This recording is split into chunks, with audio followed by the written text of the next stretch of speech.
Thursday, October 5th-ish. Let's see, look for we're going to go lap. So fix the assessment. I am not grading any of them until tomorrow at 4 o'clock. You have no need to email me. As long as it is fixed, tomorrow at 4 o'clock I start going through and beginning the grading process. So just do it, turn it in, you're good. Tomorrow is the last day for you to have that, and then I will go through and take care of all of them at that point. The bad news about Friday, which is tomorrow, I had to make a decision yesterday.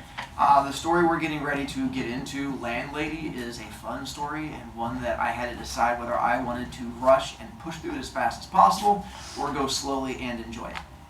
I chose to go slowly and enjoy it. Yes. But in order for me to go slowly, that meant I did not have time for a quiz on Friday. No. So the bad news is I do not have a chance to give you another grade this 9 weeks. So your 9-week assessment was your last grade for the 9 weeks. So Friday's quiz is now going to be Monday's quiz. Yes! I know. Deal with your disappointment and your depression as much as you can. The drawback is I hate Monday quizzes because you still have to read story for it.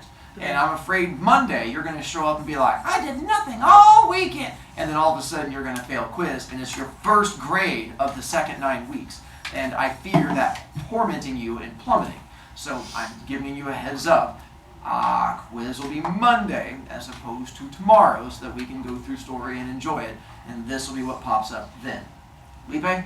Will it be the one that's not on campus? Don't know yet. Still deciding.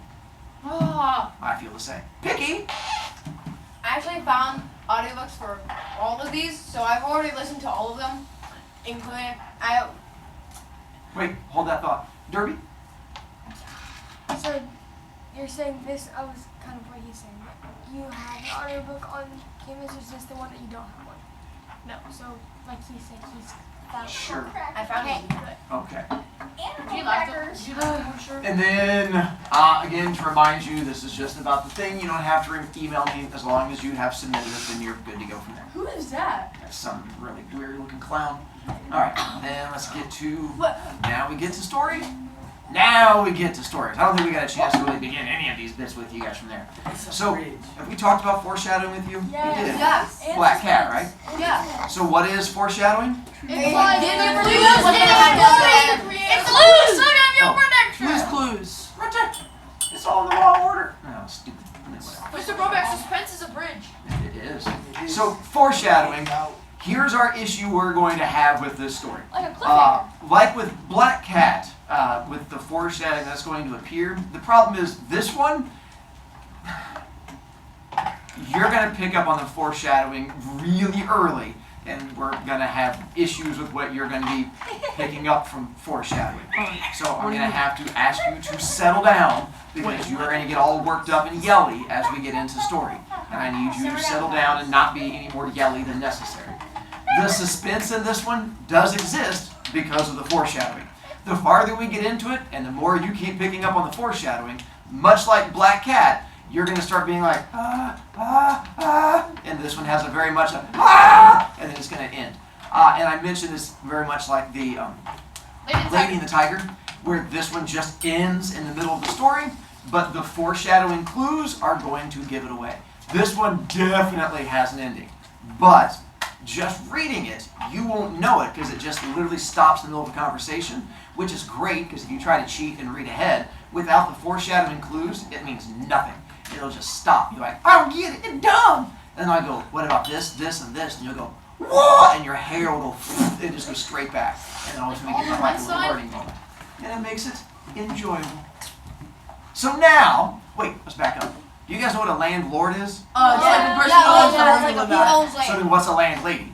The person who owns the a queen that owns the land. Yeah. And so correct. So a landlady is just a landlord that's not a dude. And so it just means person that owns a building and like rents it out and stuff like that. So it gives you an idea of who this is as we get into story. All right. Let's take a look at, and with mountain. What's the first part of mountain? the exposition. Nicely done. Where the boring begins. No, actually, the first part of the mountain is the rising action because that's when it's like creating the mountain. No, exposition is cat. flat, then it's... The first part of the mountain is the flat part of the mountain. Wait, who's Gus? Well, Well, it's Sorry. not a mountain. Yeah, if it's So, flat, it's not a mountain. going into Landlady. And, and I think I mentioned this was by Roald Dahl, the guy who did the Witches, BFG, Charlie and the Chocolate Factory. So he does all of those. All right. William has a question. What? Those live. So on here, as we get into it, we're going to do exposition, where you have to find out all of the background stuff, and then we'll get into our rising action. Julian, what's up? Fine, we'll help now. It's okay. You can't make fun of me. No, I got your back. It's okay. I'll do it. I'm not closing it all the way. See, look, now Reed can't bother you. Never mind. Reed wants to get rid of points. No, no. It's okay. I already got you, boo. I tried helping you out, and you're like, no, Mr. Brovicast, take them away. How am I losing points? Okay, I'm not distracting anyone. I'm not distracting. I'm not taking away points.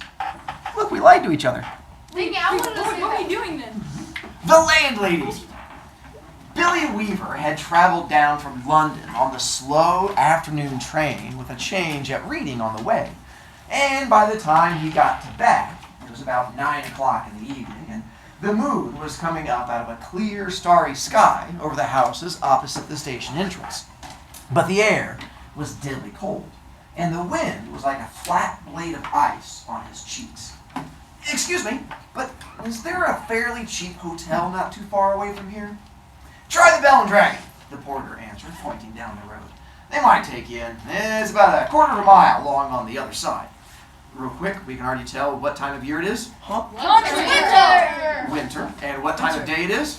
Winter. It's the evening. Why is it nighttime? Winter. The moon was coming up There you over the go. clear stars. Yeah, winter is not a time of day. Kid who keeps saying it over and over Country again. That's is. why I was ignoring it. Country is. That's right. And country is also not a time of day. Country is though. Country is. Country is. Billy thanked him and picked up his suitcase and set out to walk the quarter mile to the Bell and Dragon.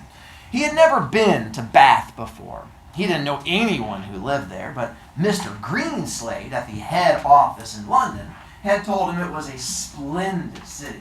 Find your own lodgings, and then go along and report to the branch manager as soon as you've got yourself settled. Billy was 17 years old. He was wearing a new navy blue overcoat, a new brown trilby hat, and a new brown suit, and he was feeling fine. He walked briskly down the street. He was trying to do everything briskly these days.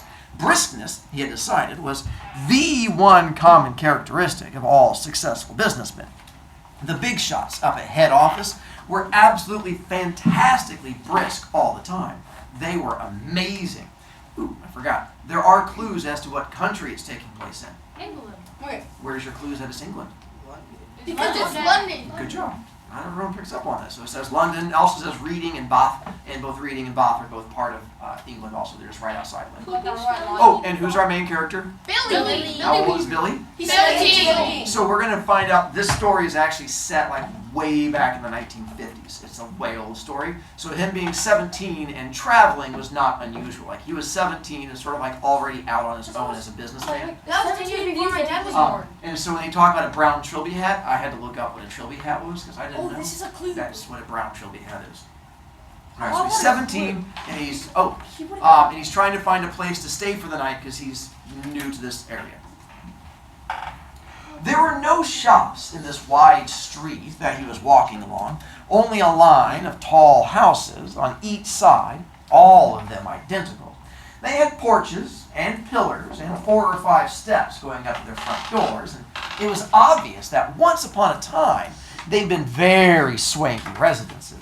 But now, even in the darkness, he could see that the paint was peeling from the woodwork on their doors and windows, and that the handsome white facades were cracked and blotchy from neglect. Suddenly, in a downstairs window that was brilliantly illuminated by a street lamp not 6 yards away, Billy caught sight of a printed notice propped up against the glass in one of the upper panes. It said, "Bed and breakfast." There was a vase of flowers, tall and beautiful, standing just underneath the notice.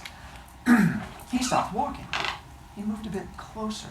Green curtains, some sort of velvety material, were hanging down on either side of the window. The flowers looked wonderful beside them. He went right up and peered through the glass into the room. And the first thing he saw was a bright fire burning in the hearth.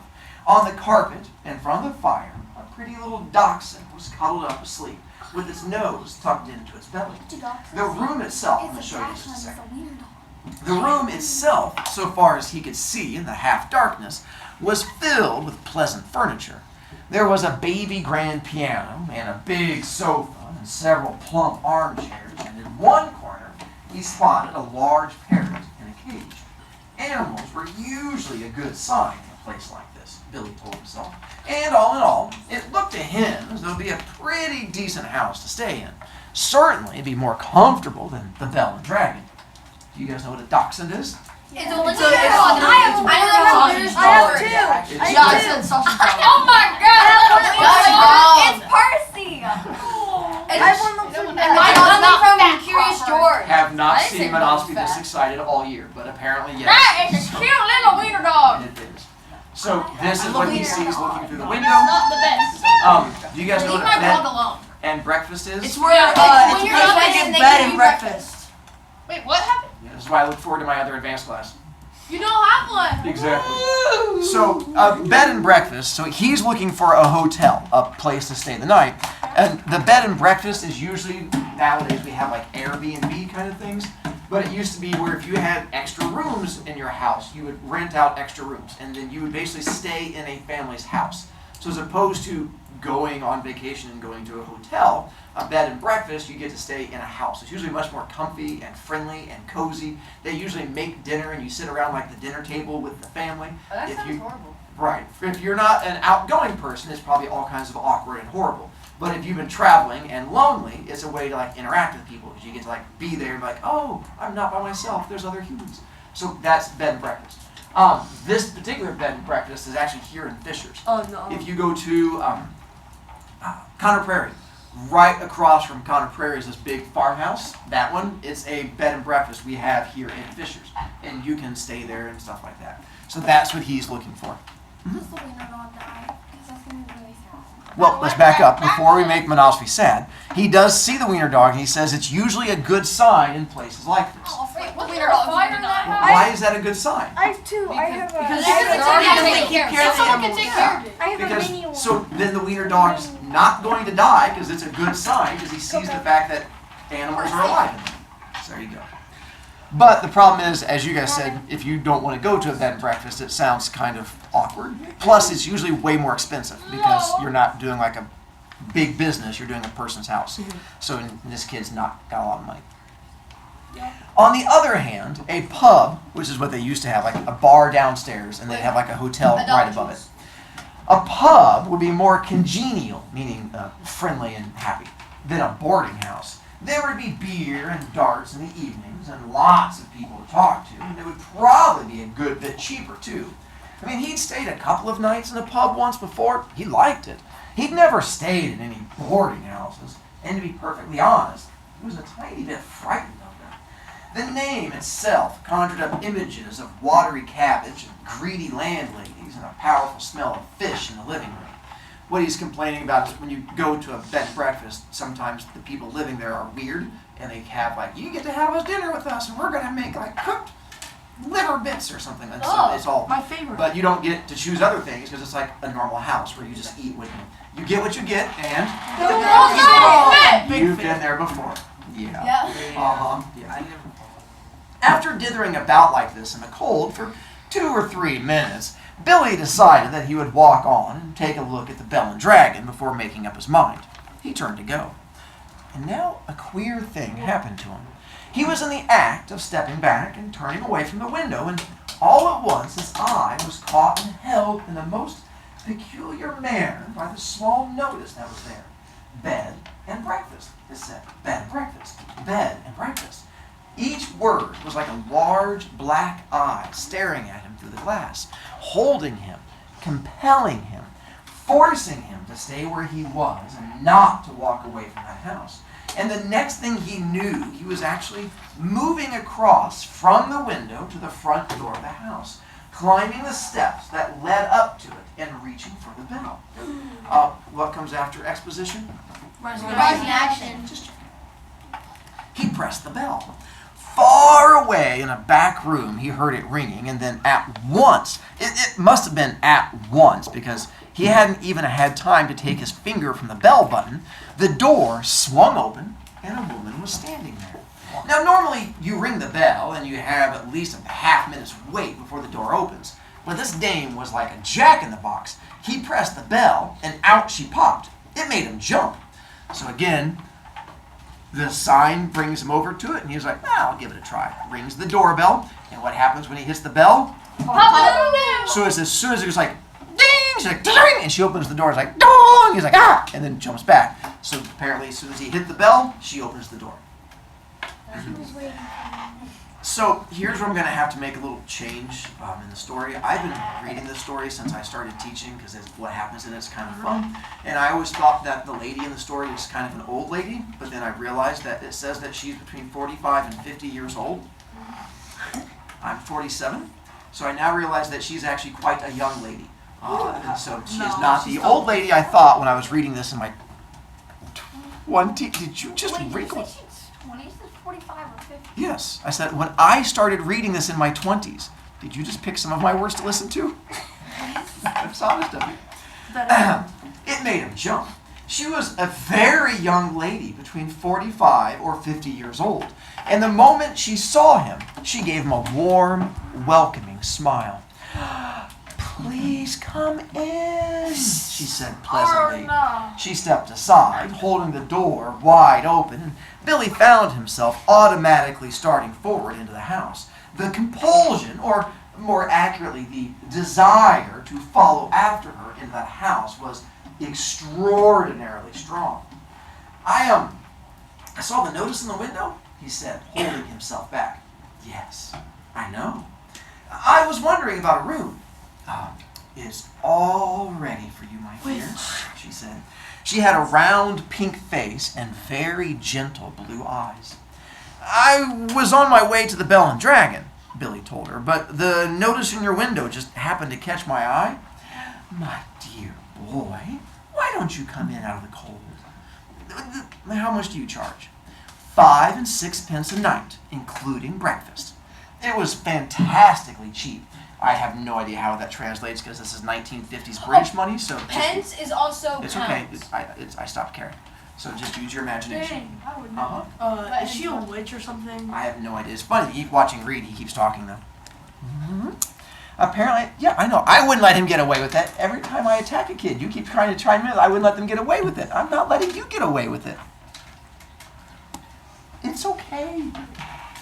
Choices. It happens. So is she a witch? No. Not every young person of a certain age is a witch. Some of us are just older. Burger the steak. Ouch! 5 and 6 pence a night, including breakfast. And yes, pence is a penny, not a pound. You're a little bit off on that one. They're almost the same thing, except complete opposites. It was fantastically cheap. It was less than half of what he'd been willing to pay. And what was his originally suspicion as far as... It's super expensive. So this one apparently is not only nicer, but cheaper. If that's too much, she added, then perhaps I can reduce it just a tiny bit. Do you desire an egg for breakfast? Eggs are expensive at the moment. It'd be 6 pence less without the egg. No, 5 and 6 pence is fine. I should like very much to stay here. I knew you would. Do come in. She seemed terribly nice. She looked exactly like the mother of one's best school friend, welcoming one into the house to stay for the Christmas holidays. Billy took off his hat and stepped over the threshold. It doesn't mean that she looks like one of his friends. It's just like saying that she looks like a nice mom who would be inviting you over. So like a friend's mom. Apparently, if you hang out with Alex, be careful, he thinks your mom is a witch. But not everyone's mom is a witch. Some people have normal mothers. Well, like me. My mom is the only normal one. That explains. So, aside from the kid who thinks every person of a certain age is a witch, do we have opinions about either character so far? Yes. Crawford? The woman, she's suspiciously nice. She's too nice. Yeah. Because she's a witch. How can you be suspiciously nice? Is it What nice is when that you're nice supposed... in the world? I'm that nice. No, you're not. Yeah, That- you're so suspicious. That response was a little quick. When you're too nice for typical Monosophy? I like the dash one. Well, I wasn't counting that as a character, but yeah, I noticed. That was the one time I saw you smile this year. Vicky, I there's think what I'm used to. it seems like that the lady seems like she's like a psychopathic murderer. Because she's a witch. No, Never mind. my dad may be 62, but he's not a wizard. Well, I mean, yeah, like, because he's a dad, not a mom. Yes, go ahead. I want to kill the lady. Just because she's a woman? That seems a little strong. Also, My grandma's 42. Your grandma's 42? Yes, how is your dad 60? My mom Okay. is 42. I don't know. My life's messed up. I'm good. okay. Go ahead, Mateo. So I think Billy's as a person that like one person easily distracted by the sign, and as a person that when you go into like the place you don't know, usually being easily distracted is not very good when you don't know like surroundings. So it feels like his ADHD is kicking in a little bit as he's walking in? Yeah. See that? Like, all Yes. Okay, so the lady, she seems nice, but like Crawford said, a bit too nice. But Yeah, I that's think she's so nice that the boy Billy is being a little bit gullible because he's just walking to a stranger's house. Well, I mean, it's like walking into you're not a stranger, it's a bed and breakfast. So Well, it's yeah, like, but like she's just like you know what I'm saying. well, I'm with you, but it's not like he was just like opening up like a random house. Oh and yeah, walking but in. like I'm saying, like he doesn't know her like That that is well true. enough to stay like. My last one, Ricardo. Changing the word choice, I think the lady's too willing to let strangers into her house. But that's how you get money as a bed and breakfast. Yeah. Ooh, hang on. They actually, that's the next thing we're going to get to. She talks All about women that. in the age of So let's 50 are find out. witches, like, obviously. Let's see. She seemed terribly nice. Just hang it there, she said, and let me help you with your coat. Because apparently I'm so nice it freaks some children out. Haters. Let me help you with your coat. There were no other hats or coats in the hall. There were no umbrellas, no walking sticks, nothing. So what does that imply? She's a witch. She's a psychopathic murderer. She's That's alone. a red We're flag. not She's alone. red flag. No one else was there. She tricks children with gingerbread houses. We have it all to ourselves, she said, smiling at him over her shoulder as she led the way upstairs. You see, it isn't very often I have the pleasure of taking a visitor into my little nest. What? Witch. Red flag, red flag, Crazy. red flag, red flag. Where's the box sign? The old girl is slightly dotty, Billy told himself. But do you guys know what dotty means? No. No. Weird. It means Has dotty. acne all over her face. I mean, she's a witch. Just weird and quirky. Yeah, it's more like crazy, but not like the. But it's more like when you talk to your grandma and your grandma's like, "How's 5th grade this year?" And you're like, "Grandma, I'm in 7th grade." She's like, "Oh yes, you're in I'm about to do elementary." my Because she's a And witch. you're like, "Fine, I'll charge you points, Alex. I was doing my best, but you really seem insistent. You're trying to read away your points." And so on that one, that's the idea where it just seems like she's a little loopy, but not like scary. She's just, older person. Callie. Senile. Wow. I mean, What is that? Yeah, not bad. See now, when old people keep forgetting of things. The old girl is slightly dotty, Billy told himself, but at 5 and 6 a night, who cares about that? I should have thought you'd be simply swamped with applicants, he said politely. Oh, I am, dear, I am, of course I am. But the trouble is that I'm inclined to be just a teeny weeny bit choosy in particular, if you see what I mean. Oh, yeah. But I'm always ready. Everything is always ready, day and night in this house, just on the off chance an acceptable young gentleman will come along. And it is such a pleasure, my dear, such a very great pleasure, when now and again I open the door and I see someone standing there who is just exactly right. She was halfway up the stairs, and she paused with one hand on the stair rail, turning her head and smiling down at him with pale lips. Like you, she added. And her blue eyes traveled slowly all the way down the length of Billy's body to his feet and then up again. I hate to do this, because knowing your guys' reactions, but I have to make sure you understand how this interaction went. Just try not to overreact to it. So they're walking up the stairs, and she was like, yes, I have, what is it, people who come all the time, or people come by, I want to take certain people. She's like, I want, is it just exactly right? And she's up the stairs ahead of him, and she turns to look at him and does, Like you. Please, like we don't you. need to actually And stop. so, We given, move on, we understand. I know that makes you guys, but I just want to make sure that we understand how the Bedtime. reaction goes. Is there where we are for this? No, kind of. Oh, it does. On the and as we go to Ricardo, who else is staying there? The Dutch Hound. Is anyone else staying there? No. The dachshund. Good. That's still not a person, no matter how much you love your dachshund. So, aside from Monosophy's dachshund, who she thinks is a living person, no other people. It's like a snake. On the first floor landing, as they're going up the stairs, she said to him, this floor is mine. They climbed up a second flight, and this one is all yours. Here's your room. I do hope you'll like it. She took him into a small but charming front bedroom, switching on the light as she went in. The morning sun comes right in the window, Mr. Perkins. It is Mr. Perkins, isn't it? No. It's Weaver? Mr. Weaver, how nice. Well, I put a hot water bottle between the sheets to air them out, Mr. Weaver. It's such a comfort to have a heated bottle in a strange bed with clean sheets, don't you agree? And you may light the gas fire at any time if you feel chilly. So, with the hot water bottle thing, because I don't think it's a thing you're familiar with. Yeah. So, one time before they had really good heating and cooling in a house, in the wintertime, if you wanted to have warm sheets so you didn't get cold, they had this, looks like a really big water balloon, like this, about this big, and you would pour boiling water into it and then cap it, and you put it between the sheets of a bed, and it radiates out heat, and then you have like a nice warm bed to cuddle down into. And if your foot accidentally hits it, you don't burn yourself because it's like a really thick rubber. And so she's saying she already has one in the bed, all filled up with heat in it to try and make it a little bit nicer for him. Unfortunately, that's where we get to stop for today. Tomorrow is where we're going to get to the parts of the story that will be interesting. Because it's the way.